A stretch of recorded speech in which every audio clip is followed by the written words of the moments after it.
Hi there, and welcome to my video about my personal cultural experience with the country Poland.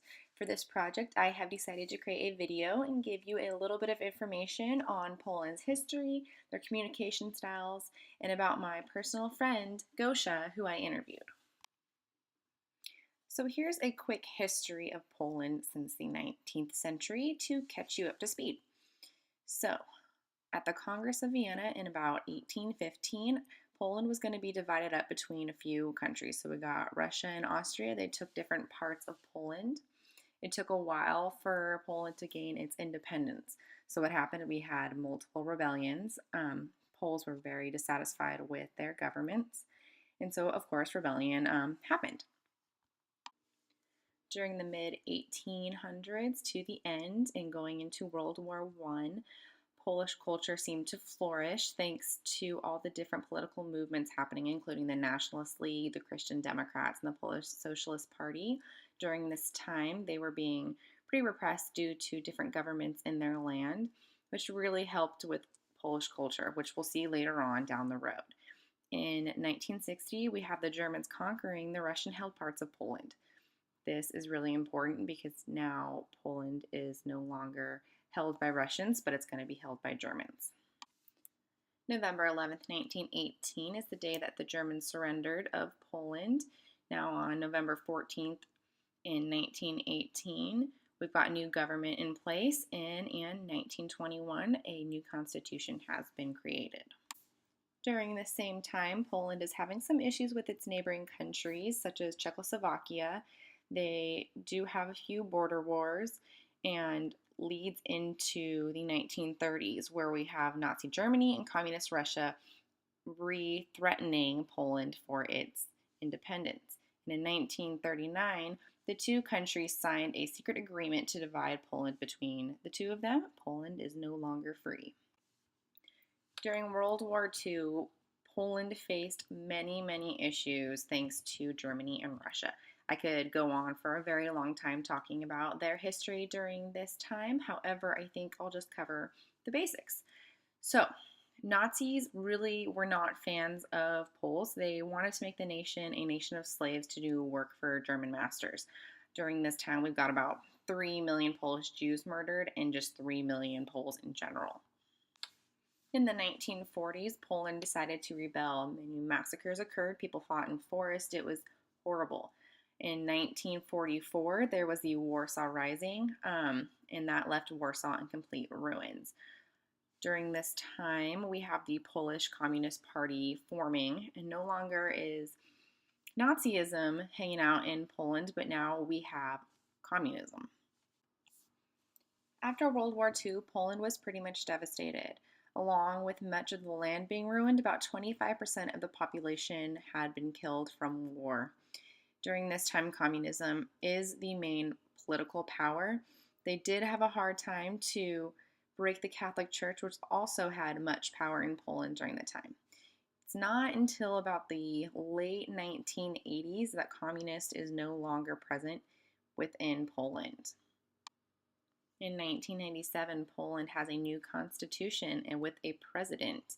In 1999, they joined NATO, and today we have our modern day Poland. Polish holidays and festivals are very well known throughout the country. In a collective country, everyone pretty much celebrates the same holidays. While there are minorities, they are not overwhelming in Poland. So all weekends and festivals, no one works. They're very special holidays and they take them very seriously. Festivals go on in all the streets and everyone is welcome to join. They're very colorful. There's so much amusement happening. There's music, there's food, there's people. Holidays include all Sundays, so no one works on Sundays. Everything's closed on Sundays and people are welcome to go to church and to stay home with their families. Other Polish holidays do include National 3rd of May holiday, the 15th of August holiday, and November 11th, Polish Independence Day. And that's the independence that we had talked about earlier in that history section. About 90% of Poland's population is Roman Catholic, with about 75% practicing. Religion is incredibly important in Polish society and culture. All religious holidays are national holidays. All businesses are closed during that time. Family is also incredibly important with the Polish culture. One's obligations is to tend to their family first and foremost, and everything else comes second. So let's talk about Polish communication a little bit. Greetings are really reserved, courteous, very formal and polite. Handshakes are always welcomed. Poles usually use the last name before they are invited to use first names, so very polite, very business etiquette. Another important factor that comes to Polish communication is they are very blunt. They will tell you exactly what they're feeling. They're very emotional in their conversation. Everyone knows everything, nothing is held back. In Western civilization, we see a lot of, oh, hey, how are you doing today? Oh, I'm fine. When really there's some sort of deep emotional feeling going on, but it's not ever discussed. Poles, on the other hand, will tell you outright, like, I'm having a horrible day. This is what's wrong. Or, my day is fantastic. I am very happy. They will tell you exactly how they are feeling. They are very frank and blunt, which is great with communication because you don't have to guess about any feelings. Nonverbal communication, on the other hand, is slightly minimal. During my personal interview, I realized that arms were not crossed, very open, very friendly. There's great eye contact. Poles are known for their eye contact, they appreciate it. Hand gestures are minimal. Most of the communication style revolves around being honest, being blunt, being frank.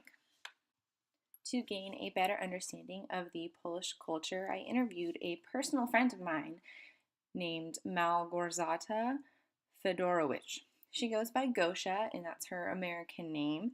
She graduated from her school in Poland, Collegium Balticum, with a major in political science. After she graduated, she was 20 years old, wanting to explore. None of her family had ever really left Poland.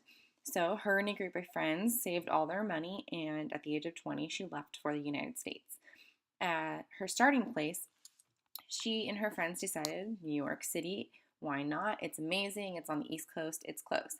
So they started there. At this point, Gosha got a job at Starbucks because it allowed her to move around a little bit more than many other jobs.